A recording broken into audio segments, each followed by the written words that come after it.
que sóc la vostra sommelier de confiança.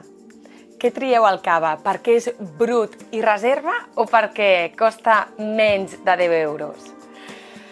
La resposta la tenim aquí. És a dir, reserva vol dir que almenys ha estat 15 mesos amb criança amb els llevats dins ampolla, com per exemple aquest cava amb un nom de dona que us enamorarà, que és Alberta. També vol dir brut que no té 0 grams de sucre, és a dir, és a partir de 3. Penseu que igualment segueix sent sec en boca, com ho demostra, per exemple, aquest mascaró o aquest marquès de Gelida, que són vinyes de l'Alt Penedès i, com el Nadal, són una família encantadora, que mimen molt el producte, recollint-ho fins i tot manualment. Són caves amb unes bombolles fresques, per celebrar, per maridar tot un dinar i sobretot per fer-te sentir com una estrella, com aquest Stars de Peralada.